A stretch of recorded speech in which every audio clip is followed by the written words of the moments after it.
the California governor's race is going to be the closest thing we have to a presidential level race. It'll be arguably the most important race that's held in the midterms. The winner of the California governorship is essentially the leader of the fourth largest economy on earth. So it is not a small job. And if you're governor of California, you're automatically thought of as a potential future president. But obviously, this is going to be a unique year for the California governorship, because you've got the outgoing governor who is clearly trying to put himself in a better position to run for president, Gavin Newsom. He is already trying to take some sharp right turns away from the progressive end of the Democratic Party when it comes to trans sports, when it comes to healthcare for undocumented immigrants. He certainly is trying to do a bit of a heel turn, if you will. On that, we'll see. It's clearly a very intentional move. Does it come across as authentic? Does he come across as somebody listening to voters, or does he look like he's trying too hard? That's going to be on him, right? It all depends on how you sell something like that. I remember when Mitt Romney tried to move from being a moderate to a conservative. I don't think it ever really took. And I remember the biggest tell in 2012 is when he sold himself as a severe conservative. An actual conservative wouldn't refer to themselves as severe. I think they would not think of themselves as an outlier, that they would think of themselves as mainstream. So, and ultimately, I think the Mitt Romney we've come to know, that became a senator from Utah and was the governor of Massachusetts, I think we know that pragmatic conservative is really who he is, and certainly temperamentally more of a moderate than a conservative. But on issues, certainly a mainstream pre-Trump conservative for sure. But when you make this sort of hard right turn or hard left turn, when you haven't been that, you'll get a bunch of doubt out there. And I think that's going to be among the challenges for Gavin Newsom, which brings me a little bit to Kamala Harris, because she's in the middle of preparing to run for governor. And in the last 24 hours, we got the best analysis yet of who actually voted in 2024. And it really does showcase, we kind of already knew why Democrats lost, that Donald Trump performed better with men of color, whether it was Latino men or African-American men. He did better with those two voting groups than any Republican had done since George W. Bush in 2004. And when you look, there's a couple of ways to look at this data from Catalyst. And if you're a true political junkie, I encourage you. This stuff is free. It's available. It's online. The company is called Catalyst, Catalist, and they have done a very thorough analysis of how people voted by age, by gender, by race, and then dividing it, by gender within those categories.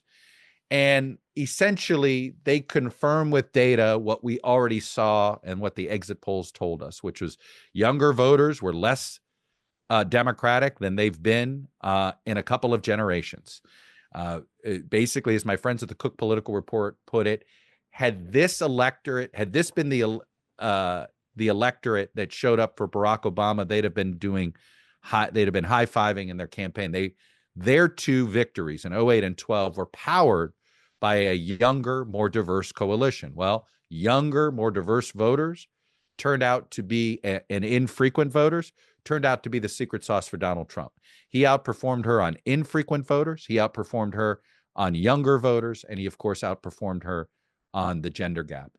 And that's going to be an interesting takeaway on this is, look, I'm going to go to my grave believing gender wasn't the reason she lost.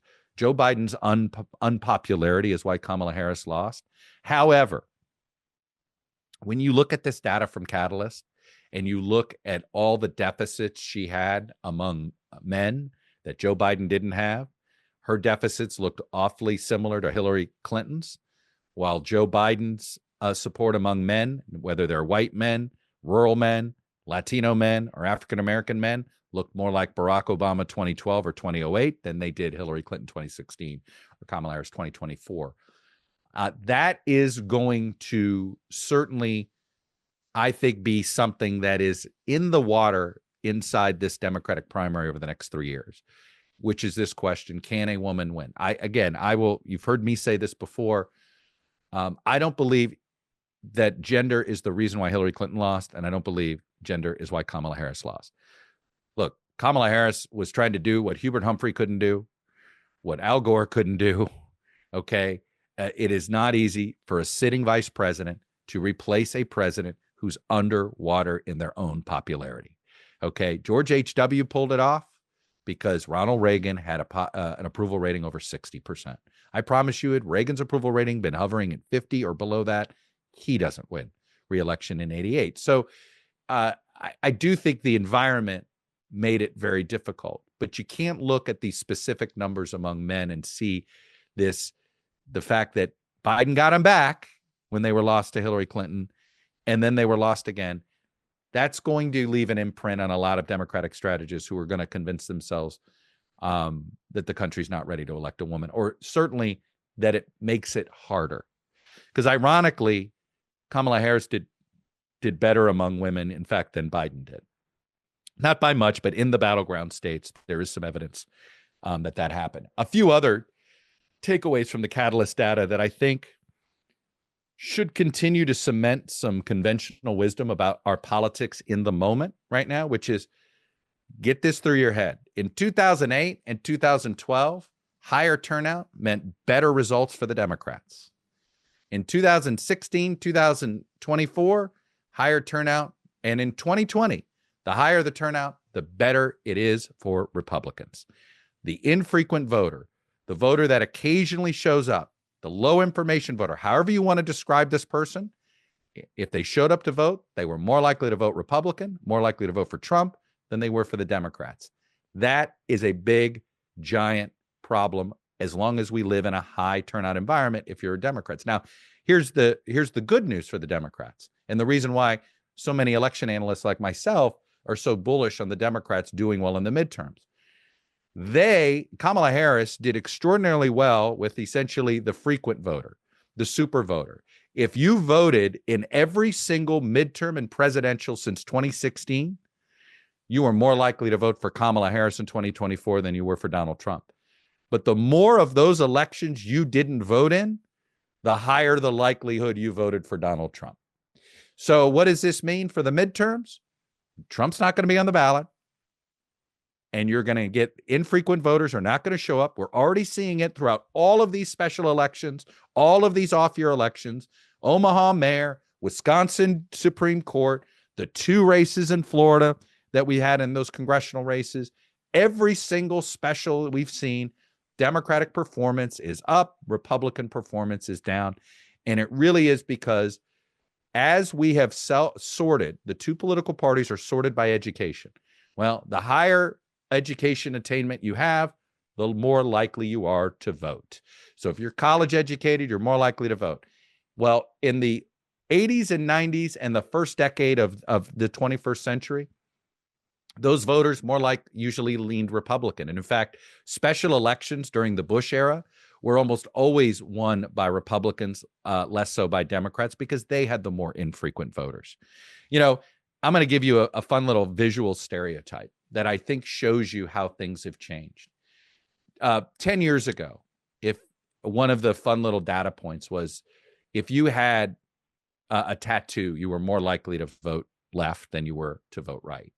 Now, that is just that is flipped completely. That if you have a tattoo, the more likely, more than one tattoo, the more likely you are to vote Republican. The point is that somehow the Democratic Party became the party that judges you, and the Republican Party became the party that doesn't tell you what to do.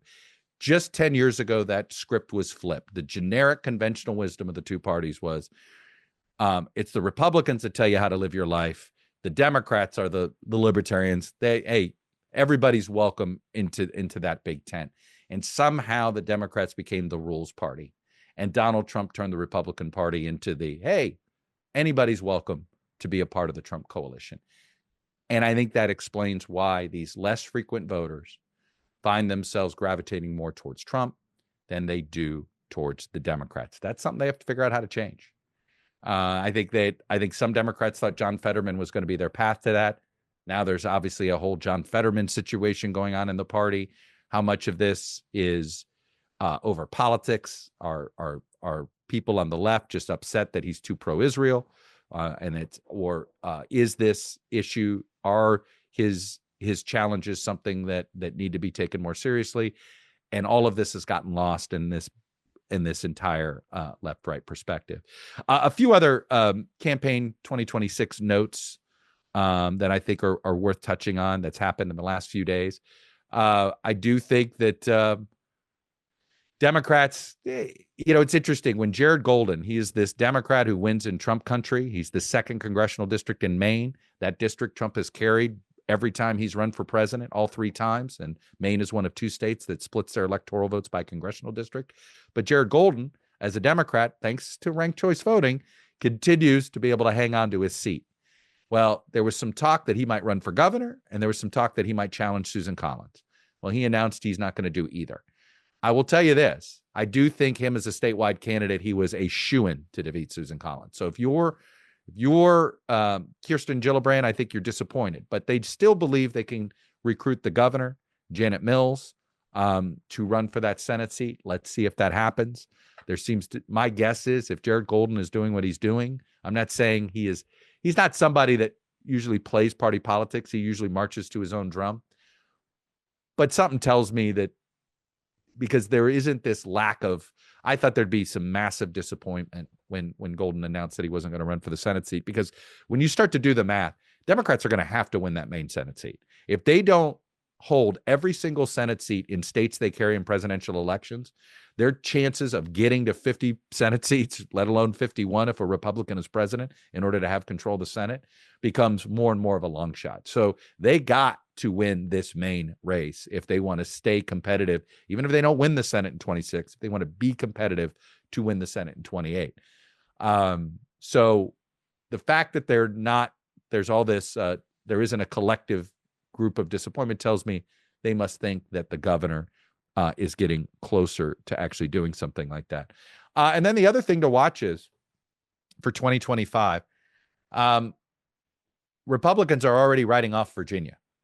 And in fact, now I think there is a bit of a panic that Democrats are going to sweep Virginia, and that if not just the 3 statewide offices, governor, lieutenant governor, and attorney general, but that they may be able to build more of an advantage in the assembly.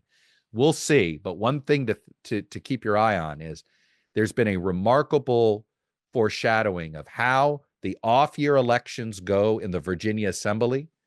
Whichever way, whichever party gains seats, it has a remarkable way of of foreshadowing what the national House makeup will look like. So the better Democrats do in the Virginia Assembly usually means the better that party's going to do in the following year's midterm elections. So it's worth following there.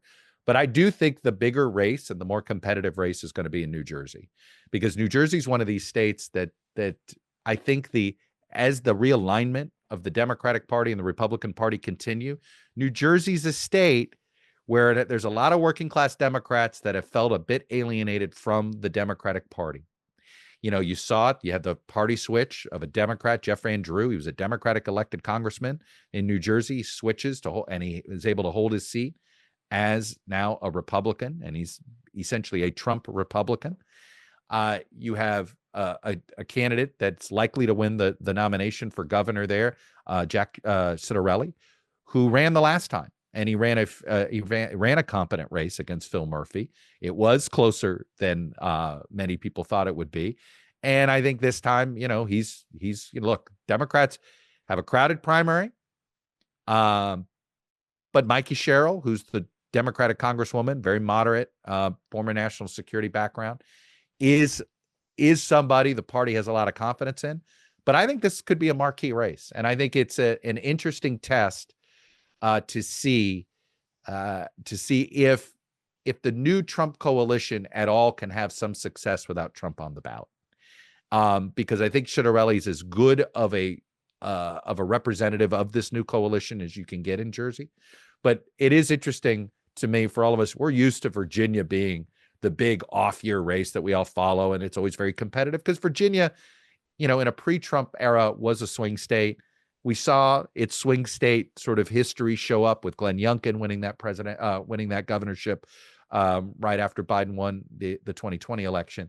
So I still think Virginia sort of wants to be, but with the federal government workers being so angry at this administration, they're going to show up, they're going to vote. And federal government workers don't always show up in state races in Virginia, but when they do, it's a huge advantage for Democrats. So I do think if you're looking for competitive races in 2025, you may not look at the Old Dominion.